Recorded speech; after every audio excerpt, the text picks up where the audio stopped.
సుదూర లక్ష్యంగా 2029 సార్వత్రిక ఎన్నికల్లో ఎన్డీఏ కూటమిని ఎదుర్కొనేందుకు విపక్షాలు ప్రతి వ్యూహంలో మునిగిపోయాయి. ఇందులో భాగంగానే నేడు ఢిల్లీ వేదికగా ఇండియా కూటమి అత్యంత కీలక సమావేశాన్ని నిర్వహించబోతోంది. దేశవ్యాప్త ఉమ్మడి ప్రజా పోరాటాలే ప్రధాన అజెండాతో సాగనున్న ఈ భేటీకి 23 ప్రతిపక్ష పార్టీలు హాజరవుతున్నాయి. డీఎంకే, ఆమ్ ఆద్మీ వంటి కొన్ని పార్టీలు ఈ భేటీకి దూరంగా ఉంటుండగా, ఇటీవలే తమిళనాడులో అధికారంలోకి వచ్చిన టీవీకే వంటి పార్టీలు కొత్తగా ఇండియా కూటమిలో చేరబోతున్నట్లు తెలుస్తోంది. దేశంలో మారుతున్న రాజకీయ పరిణామాల నేపథ్యంలో కేంద్రంలోని ఎన్డీఏ ప్రభుత్వ ప్రజా వ్యతిరేక విధానాలపై ఉమ్మడి సమరానికి ప్రతిపక్ష ఇండియా కూటమి సిద్ధమైంది. ఈ మేరకు సోమవారం దేశ రాజధాని ఢిల్లీలో కూటమి అగ్రనేతలు అత్యంత కీలకమైన సమావేశాన్ని నిర్వహించబోతున్నారు. కూటమి భిన్నత్వంలో ఏకత్వానికి నిదర్శనమని, పార్టీల మధ్య కొన్ని అంతర్గత భిన్నాభిప్రాయాలు వ్యక్తమవుతున్నప్పటికీ దేశ హితం కోసం తామంతా ఐక్యంగానే ఉన్నామని కూటమి నేతలు స్పష్టం చేస్తున్నారు.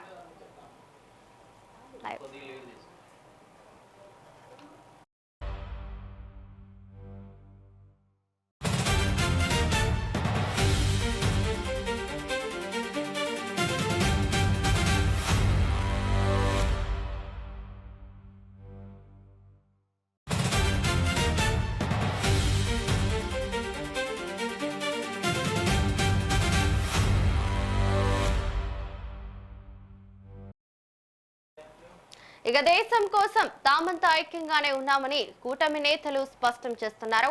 ఇక దీనిపై పూర్తి డీటెయిల్స్ మా బ్యూరో చీఫ్ శేఖర్ అందిస్తారు. శేఖర్, రవలి ఈరోజు ఇండియా కూటమికి సంబంధించి ఒక ప్రత్యేక సమావేశం అయితే భేటీ కానున్నారు ఇండియా కూటమి సభ్యులు. 2024 ఎన్నికల తర్వాత, 2024 లోక్సభ ఎన్నికల తర్వాత ఈ ఇండియా కూటమి సమావేశం ఈ రోజు భేటీ కానుండడంతో దీనికి ఎంతో ప్రాధాన్యత సంతరించుకుంది. దేశవ్యాప్తంగా ఇటువైపే ఈ రోజు ఇండియా కూటమి భేటీపైనే చర్చించుకుంటున్న పరిస్థితి. ఎందుకంటే 2024 లోక్సభ ఎన్నికల అనంతరం ఇండియా కూటమిగా ఏర్పడ్డ 24 ప్రతిపక్ష పార్టీలు ఏదైతే ఒక ఇండియా కూటమిగా ఏర్పడ్డాయో, అందులో ప్రధానంగా ఇండియా కూటమిలో ముఖ్యంగా పెద్దన్న పాత్ర పోషించిన తృణమూల్ కాంగ్రెస్ మమతా బెనర్జీ కావచ్చు, డిఎంకే తమిళనాడుకు చెందిన డిఎంకే స్టాలిన్ కావచ్చు, అలానే ఆమ్ ఆద్మీ పార్టీ అలానే ఉండొచ్చు. అంటే ఈ ప్రధాన పార్టీలు కాంగ్రెస్ తో పాటు మిగతా 24 పార్టీలు కూడా ప్రతిపక్ష పార్టీలు దేశంలో ఈ ఒక ఇండియా కూటమిగా ఏర్పడ్డాయి. బీజేపీ పార్టీ కేంద్ర సర్కార్ అవలంబిస్తున్న విధానాల పట్ల వ్యతిరేకంగా వాళ్ళు పార్లమెంట్ లో, రాజ్యసభలో, పెద్దల సభలో, అటు పార్లమెంట్ లోక్సభలో వ్యవహరించాల్సిన ఒక వ్యూహాల పైన ఈ ఇండియా కూటమి ఎప్పటికప్పుడు బీజేపీ పార్టీ వ్యవహరిస్తున్న విధానాలను తిప్పికొట్టే విధంగా, ప్రజా వ్యతిరేక కార్యక్రమాలను తిప్పికొట్టే విధంగా వాళ్ళు ఈ ఇండియా కూటమిగా మనం చూసుకోవచ్చు గతంలో ఫామ్ అయ్యారు. అయితే 2024 లోక్సభ ఎన్నికలు జరగక ముందు ఈ ఇండియా కూటమి భేటీ అయ్యింది. దేశవ్యాప్తంగా రాజకీయాలపైన, అన్ని రాష్ట్రాల్లో రాజకీయ కోణాలు, కాంగ్రెస్ పార్టీతో ఉన్న సత్సంబంధాలు, మిగతా 24 పార్టీలు ప్రతిపక్ష పార్టీలు ఏవైతే ఉన్నాయో ఇతర రాష్ట్రాల్లో ఆ ప్రాంతీయ పార్టీలుగా చలామణి అవుతున్న ఆ పార్టీలు, వాటి ప్రాతినిధ్యాలు, ముఖ్యమంత్రులు, రాజ్యసభకు నాయకత్వం వహిస్తున్న వాళ్ళు, రాజ్యసభ సభ్యులు కావచ్చు, అటు లోక్సభ సభ్యులు కావచ్చు. అంటే ప్రధానంగా లోక్సభ పార్లమెంటరీ వ్యవస్థలో, లోక్సభ రాజ్యసభలో ఎవరైతే ఏ పార్టీల నుంచి, ఏ ప్రాంతీయ పార్టీల నుంచి అయితే ప్రాతినిధ్యం ఉన్నదో ఆ పార్టీలకు సంబంధించిన వాళ్ళు ఇండియా కూటమిగా ఏర్పడి దేశంలో బీజేపీ కూటమి అవలంబిస్తున్న విధానాలు కావచ్చు. అంటే ఇప్పుడు చమురు ధరలు చూసుకోవచ్చు, ఇంధన ధరల విషయంలో కావచ్చు, గ్యాస్ ధరల విషయంలో కావచ్చు, వాళ్ళు తీసుకుంటున్న అనేక నిర్ణయాలు, గతంలో రైతుల నల్ల చట్టాల విషయాలు, ఇట్లా అనేక విషయాలపైన ఇండియా కూటమి పోరాటం చేస్తూ వాళ్ళ నిరసన గళాన్ని వినిపిస్తూ వస్తున్న పరిస్థితి. కానీ ఇప్పుడు టోటల్ చేంజ్ అయింది. దేశంలో రాజకీయ ఆ పరిణామాలు ఇండియా కూటమికి అనుకూలంగా లేనట్టు సంకేతాలు బలంగా వినపడ్డ నేపథ్యంలో ఆ బలమైన సంకేతాలు కూడా ఎందుకు వచ్చాయి? గడిచిన ఒక నెల రోజుల క్రితం 5 రాష్ట్రాల ఎన్నికల ప్రభావం ఇండియా కూటమి మీద పడ్డదని దేశవ్యాప్తంగా రాజకీయ విశ్లేషకులు భావించారు. ఎందుకంటే ఇండియా కూటమిలో ప్రధానంగా ఉన్న తృణమూల్ కాంగ్రెస్ మమతా బెనర్జీ అక్కడ ఓడిపోయింది. తమిళనాడులో కీలకంగా ఉన్న డిఎంకే స్టాలిన్ ఓడిపోయారు. ఆమ్ ఆద్మీ పార్టీ అదే పరిస్థితి. మొత్తానికి ఈ పరిస్థితుల్లో ఇండియా కూటమి పలచబడ్డది, బక్కబడ్డది అని దేశవ్యాప్తంగా చర్చ జరిగింది. కానీ ఈ నేపథ్యంలో ఈ రోజు ఇండియా కూటమి 24 పార్టీలు, ప్రతిపక్ష పార్టీల సభ్యులు రాజ్యసభలో, పార్లమెంటులో నాయకత్వం వహిస్తున్న వాళ్ళు, ప్రాతినిధ్యం వహిస్తున్న వాళ్ళతో ప్రత్యేకంగా ఈ రోజు ఇండియా కూటమి మాత్రం భేటీ కావడం పైనే ఈ ఇండియా కూటమి మనగడ ప్రశ్నార్థకమని భావించిన నేపథ్యంలో 5 రాష్ట్రాల ఎన్నికల తర్వాత అటు మమతా బెనర్జీ, స్టాలిన్ లాంటి నేతని ఏకంగా రాహుల్ గాంధీ పక్కకు పెట్టడంతో అక్కడ తమిళనాడులో అధికారంలోకి వచ్చిన అనూహ్యంగా అధికారంలోకి వచ్చిన టీవీకే విజయ్ తోటి చేతులు కలపడం, తన ప్రమాణ స్వీకారానికి రావడం, కాంగ్రెస్ కు తను రోజు కింద దగ్గరవ్వడం, ఈ నేపథ్యంలో డిఎంకే స్టాలిన్ దూరం జరగడం, ఈ అన్ని వరుస పరిణామాలు తృణమూల్ కాంగ్రెస్ లో కూడా మమతా బెనర్జీ ఓటమి తర్వాత తను డిఎంకే ఈ ఇండియా కూటమి కనీసం హాజరవుతుందా, ఇండియా కూటమికి అంతకుముందే ఆమె అంటిముట్టనట్టుగా వ్యవహరించడం, కాంగ్రెస్ పొత్తుల విషయంలో గొడవపడడం, 5 రాష్ట్రాల ఎన్నికల సమయంలో కాంగ్రెస్ తో ఎవరు పొత్తులో కలిసి వెళ్ళకపోవడం, ఇవన్నీ అనేక రాజకీయ అంశాలు ముడిపడి ఉన్న నేపథ్యంలో అసలు ముందుకు వెళ్తుందా ఇండియా కూటమి అనేది ప్రశ్నార్థకంగా మారి అనేక అనుమానాలకు తావునిచ్చింది. ఈ నేపథ్యం ఇండియా కూటమి ఈ రోజు మరోమారు ఢిల్లీ వేదికగా భేటీ కానున్నది. దీంతో ఇప్పటికే తృణమూల్ కాంగ్రెస్ పార్టీ చీఫ్ మమతా బెనర్జీ ఢిల్లీకి చేరుకున్నారు. ఈ ఇండియా కూటమి సమావేశానికి తను హాజరవుతున్నారు. కానీ స్టాలిన్ మాత్రం డిఎంకేకి చెందిన తమిళనాడుకు డిఎంకే పార్టీ అధినేత స్టాలిన్ మాత్రం హాజరు కావడం లేదనేది మాత్రం సమాచారం అయితే తెలుస్తున్నది. ఎందుకంటే అక్కడ టీవీకే పార్టీ తమిళనాడులో విజయం సాధించింది కనుక, విజయ్ తో సత్సంబంధాలు మెయింటైన్ చేస్తుంది కనుక రాహుల్ గాంధీ ఈ నేపథ్యంలో స్టాలిన్ పక్కకు జరిగినట్టుగా, ఆ ఇండియా కూటమి నుంచి వైదొలిగినట్టుగా కూడా ఆ పార్టీ వర్గాలు పెద్ద ఎత్తున ప్రచారం జరిగింది. కానీ ఈ రోజు స్టాలిన్ మరి హాజరవుతారా అంటే లేదనే చెప్పుకోవచ్చు. ఎందుకంటే టీవీకే అధికారికంగా కాంగ్రెస్ నేతలు చెబుతున్నది టీవీకే విజయ్ కి మాత్రం ఆహ్వానం లేనప్పటికీ వాళ్ళ పార్టీ తరఫున ఎవరైనా, ఎందుకంటే ఇప్పుడు పార్లమెంట్ లో అటు రాజ్యసభలో లోక్సభలో ప్రాతినిధ్యం ఉన్న పార్టీలకు మాత్రమే ఇండియా కూటమిలో కలుపుకున్నారు, ఇండియా కూటమితో కలిసి ఉన్నారు, చేతులు కలిపారు. ఇప్పుడు టీవీకే విజయ్ కొత్తగా తమిళనాడులో అధికారంలోకి వచ్చారు కనుక ఇంకా రాజ్యసభకు కానీ పార్లమెంటుకు కానీ ఎలాంటి ప్రాతినిధ్యం లేదు కనుక తనకు ఆహ్వానం లేదు. ఇంకోటి ఇండియా కూటమిలో తను అధికారికంగా జాయిన్ అవ్వలేదనే విషయంతో విజయ్ కి ఆహ్వానం లేకపోయినా వాళ్ళ పార్టీకి చెందిన కొంతమంది మాత్రం వెళ్లే అవకాశం ఉంది అనేది మాత్రం తెలుస్తున్నది. ఇండియా కూటమి తర్వాత మరి మాట్లాడుతారా విజయ్, మాట్లాడిన తర్వాత చూడాలి. ఇక మిగతా విషయాలకు వస్తే ఆమ్ ఆద్మీ పార్టీ విషయానికి వచ్చినట్లయితే ఆమ్ ఆద్మీ పార్టీ కూడా ఈ ఇండియా కూటమి డుమ్మది మాత్రం స్పష్టంగా తెలుస్తున్నది. ఎందుకంటే ఆమ్ ఆద్మీ పార్టీ విషయంలో కూడా కాంగ్రెస్ పార్టీ వివరించిన తీరు పట్ల తను చాలా సీరియస్ గా ఉన్నారనేది తెలిసింది. ఈ నేపథ్యంలో ఆమ్ ఆద్మీ పార్టీ నుంచి కూడా తను వెళ్తారా వెళ్ళరా అనేది కూడా క్లారిటీ లేదు. ఇక మిగతా 24 ప్రతిపక్ష పార్టీలు ఏదైతే ఉన్నాయో జేడీయూ మిగతా పార్టీలు ఖచ్చితంగా బీహార్ నుంచి లాలు సింగ్ వాళ్ళ కుటుంబానికి చెందిన నాయకులు కావచ్చు, తేజస్వి కావచ్చు, వాళ్ళందరూ మాత్రం హాజరయ్యే అవకాశం మాత్రం స్పష్టంగా ఉంది. ఇప్పటికే తృణమూల్ నుంచి మాత్రం మమతా బెనర్జీ అక్కడికి చేరుకున్నది. ఈ నేపథ్యంలో ఇండియా కూటమిలో కమ్యూనిస్టులు కావచ్చు, మిగతా వాళ్ళు ఎవరైతే వాళ్ళతో కలిసి కొనసాగారో, అంటే 5 రాష్ట్రాల ఎన్నికలు జరిగిన నేపథ్యంలో అటు కేరళ కావచ్చు, తమిళనాడు కావచ్చు, పుదుచ్చేరి కావచ్చు, అస్సాం లాంటి రాష్ట్రాల్లో కొంత కాంగ్రెస్ పార్టీ తోటి వాళ్ళ దోస్తాన్కు బీటలు వారడంతో కొంత మరి ఈ ఇండియా కూటమిలో వాళ్ళు కొనసాగుతారా లేదా అనేది ఈ 5 రాష్ట్రాల ఎన్నికల నుంచే వాళ్ళలో ఇండియా కూటమిలో చీలికలు వచ్చి మొత్తానికి మరి ఈ ఇండియా కూటమి మీటింగ్ హాజరు అనేది మాత్రం చర్చనీయాంశంగా మారింది. ఇప్పటికైతే మరి స్టాలిన్ డుమ్మ కొట్టడం తోటి, అలానే ఆమ్ ఆద్మీ పార్టీ నుంచి తను డుమ్మ కొట్టడం తోటి ఇండియా కూటమిలో ప్రధానంగా ఉన్న వీళ్ళు మాత్రం లేరు. మమతా బెనర్జీ మాత్రం అక్కడికి చేరుకున్న పరిస్థితి. ఒకవేళ స్టాలిన్ ప్లేస్ లో మాత్రం విజయ్ చేరే అవకాశాలు అయితే కనబడుతున్నాయి ఖచ్చితంగా. ఎందుకంటే తమిళనాడులో తన గవర్నమెంట్ ఫామ్ చేశారు కనుక రాజ్యసభ లోక్సభకు కూడా తన వ్యక్తులు వెళ్లే అవకాశం ఉన్నది నేపథ్యంలో తర్వాతనే జాయిన్ చేసుకుంటారనేది మాత్రం తెలుస్తున్నది. సరే, ఈ ఇండియా కూటమి సమావేశంలో ప్రధానంగా కావచ్చు, ఇప్పుడు మాత్రం ప్రధానంగా ఇండియా కూటమి ఈ రోజు ప్రధానంగా దేశ వ్యాప్తంగా బీజేపీ పార్టీ అవలంబిస్తున్న విధానాల పట్ల, అలానే పెట్రోల్, క్రూడ్ ఆయిల్ ఏదైతే ధరలు పెరిగాయో, సరుకులు ప్రతి ఒక్కటి, గ్యాస్ కావచ్చు, ప్రతి ఒక్క అంశం ఈ రేట్ల విషయంలో, ధరల విషయంలో వాళ్ళొక పోరాటానికి పార్లమెంట్ లో, లోక్సభలో, రాజ్యసభలో వాళ్ళు వ్యవహరించాల్సిన తీరుపైన, వాళ్ళు ప్రశ్నించాల్సిన తీరుపైన అనేక విషయాలను మీరు దేశవ్యాప్తంగా ఇతర రాష్ట్రాల్లో కాంగ్రెస్ పార్టీ కావచ్చు, దేశవ్యాప్తంగా ఈ పెద్దన్న పాత్ర పోషిస్తున్న కాంగ్రెస్ పార్టీ దేశవ్యాప్తంగా అధికారం కోల్పోతున్న నేపథ్యంలో మరి ఇండియా కూటమి ఎలాంటి చర్చలు జరిగే అవకాశం ఉంది అనేది కూడా చర్చకు వచ్చే అవకాశం ఉంది. ఎందుకంటే తృణమూల్ కాంగ్రెస్ ఓడిపోవడంతో మరి అక్కడ కాంగ్రెస్ పార్టీ పరిస్థితి, కాంగ్రెస్ తో కనీసం అలవెన్స్ గా కూడా వెళ్ళలేని పరిస్థితి మమతా బెనర్జీ వెళ్ళలేదు.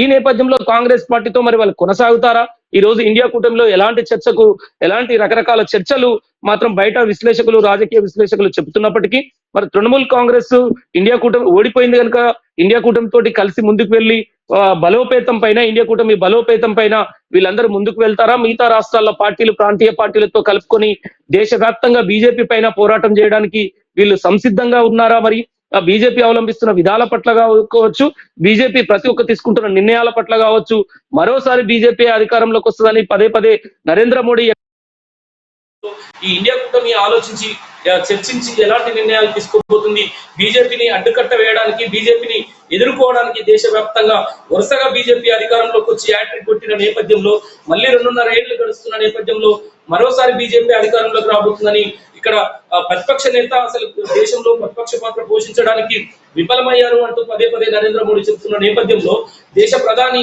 తన ధీమాతో బీజేపీ పార్టీ మరోసారి కూడా ఈ దేశానికి బీజేపీ పెద్ద దిక్కని చెప్తున్న నేపథ్యంలో మరి ఇండియా కూటమి ఎలాంటి నిర్ణయాలు తీసుకోబోతుంది, బీజేపీని ఎదుర్కోవడానికి ఎలాంటి స్టాండ్ తో, ఎలాంటి వ్యూహాలతో ముందుకు వెళ్లే అవకాశం ఉందనేది చూడాలి.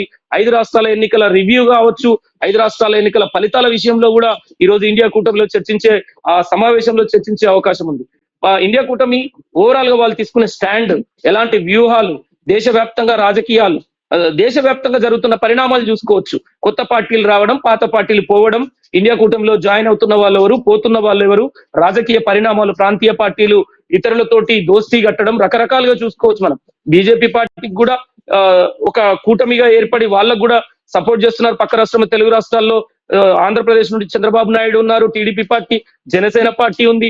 ఈ నేపథ్యంలో తెలంగాణ విషయంలో కావచ్చు, ఇట్లా ప్రతి చోట కాంగ్రెస్ పార్టీ, పక్క రాష్ట్రాల మహారాష్ట్ర కావచ్చు, ఛత్తీస్గఢ్ కావచ్చు, ప్రతి రాష్ట్రంలో దేశవ్యాప్తంగా రాష్ట్రాల విషయాల్లో, ప్రాంతీయ పార్టీల విషయాల్లో కూడా కాంగ్రెస్ పార్టీ కొంత ప్రదర్శించిన తీరు పట్ల వాళ్ళు విసుగు చెంది కూటమి నుంచి కూడా వైదొలిగిన వాళ్ళు అనేక మంది ఉన్నారు. తిరిగి వాళ్ళని ఇండియా కూటమిలో జాయిన్ చేసుకొని అందరం కలిసికట్టుగా బీజేపీని ఎదుర్కోవడానికి ముందుకు వెళ్ళాలి అని చెప్పేసి మరి ఇండియా కూటమి ఈ రోజు ఒక వ్యూహంతో ఒక వ్యూహ రచన పన్ని ఈ ఇండియా కూటమిలో ముందుకు వెళ్తుందా లేదా అనేది మాత్రం ఇండియా కూటమి సమావేశం అనంతరం తెలిసే అవకాశం అయితే ఉన్నది. రావలి,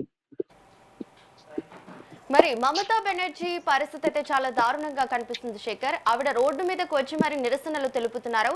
మరి ఇండియా కూటమి ద్వారా మోదీపై యుద్ధం చేసే అవకాశాలు ఏమైనా కనిపిస్తున్నాయా?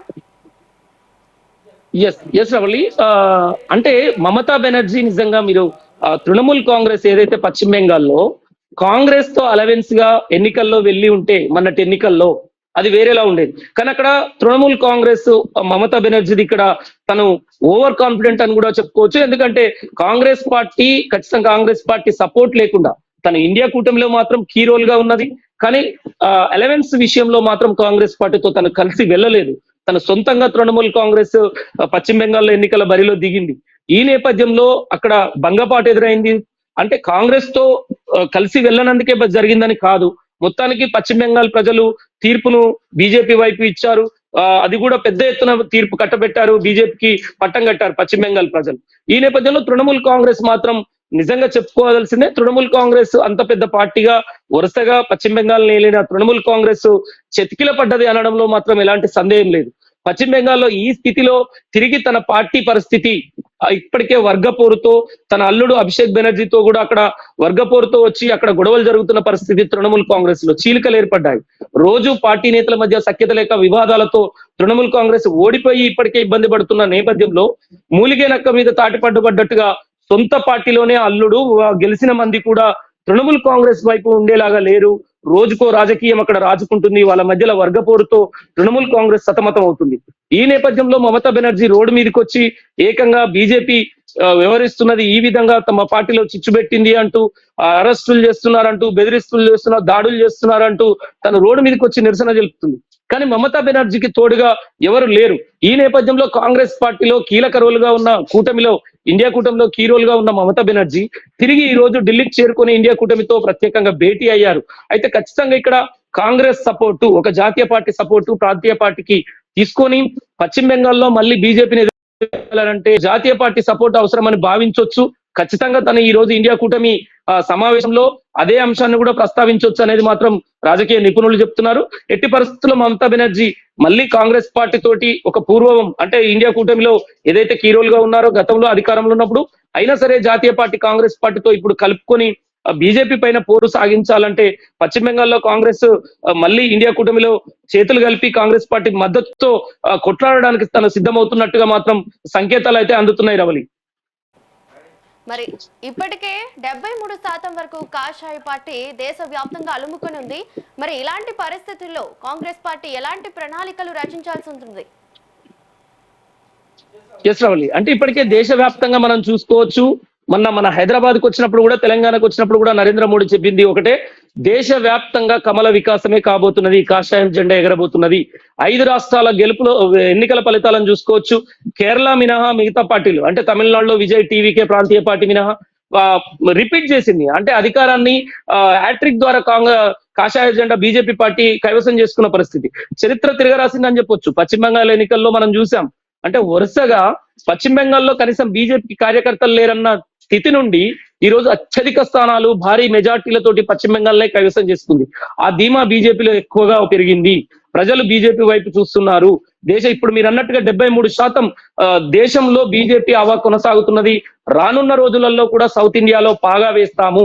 అంటే బీజేపీ టార్గెట్ ఇప్పుడు సౌత్ ఇండియాలో టార్గెట్ వేయాలి. దక్షిణ భారతదేశం పైన గురి పెట్టింది బీజేపీ. నరేంద్ర మోడీ కూడా చెప్పింది అదే. ఈ నేపథ్యంలో బీజేపీ తన హవా పెంచుకోవడానికి వ్యూహాలు పన్నుతుంది. ఇదే కరెక్ట్ అవకాశం అని భావించింది. పశ్చిమ బెంగాల్ గెలుపుతోటి ఉత్సాహంతో ఉన్న బీజేపీ దేశవ్యాప్తంగా మిగతా రాష్ట్రాల్లో రేపు రాబోయే ఎన్నికల్లో మళ్ళీ బీహార్ గానీ మిగతా రాష్ట్రాల్లో, బీహార్ విషయంలో కూడా చూసుకోవచ్చు. బీహార్ విషయంలో నితీష్ కుమార్ ని ఏకంగా రాజ్యసభకు పంపిన పరిస్థితి, అక్కడ వాళ్ళ పర్సన్ ని ముఖ్యమంత్రిని చేసిన పరిస్థితిని మనం చూసాం. అంటే బీజేపీ ఒక టార్గెట్ గా వెళ్తున్న పరిస్థితి, దేశవ్యాప్తంగా కాషాయాన్ని మొత్తం నింపే ప్రయత్నం చేస్తున్నది. కానీ ఈ నేపథ్యంలో ఇండియా కూటమి ఇదే అంశాన్ని కాంగ్రెస్ పార్టీ అగ్రనేతలు రాహుల్ గాంధీ, సోనియా గాంధీ, ప్రియాంక గాంధీ, మల్లికార్జున ఖర్గే, కేసీ వేణుగోపాల్ లాంటి కాంగ్రెస్ పార్టీ సీనియర్ నాయకులు కూడా మొన్న జరిగిన ఒక చిన్న సమావేశంలో 5 రాష్ట్రాల ఎన్నికల రివ్యూ తర్వాత ఇదే అంశాన్ని పెద్ద ఎత్తున వాళ్ళు చర్చించుకున్నారు. ఇదే విధంగా బీజేపీ వెళ్ళినట్టయితే కాంగ్రెస్ ఎదుర్కోవడం కష్టమవుతుంది. దేశవ్యాప్తంగా ఇది చాలా ఎఫెక్ట్ పడుతుందని భావించి వెంటనే అందులో భాగంగానే అనుకోవచ్చు ఈ రోజు ఇండియా కూటమి ప్రత్యేకంగా సమావేశం ఏర్పాటు చేసి బీజేపీకి అడ్డుకట్ట వేయడానికే వాళ్ళు అనేక వ్యూహాలు పన్నుతున్నట్టుగా మాత్రం ఈ రోజు ఇండియా కూటమి సమావేశంలో అనంతరం తేటతెల్లమయ్యే అవకాశం అయితే ఉంది Ravali. Right, thank you Shekhar.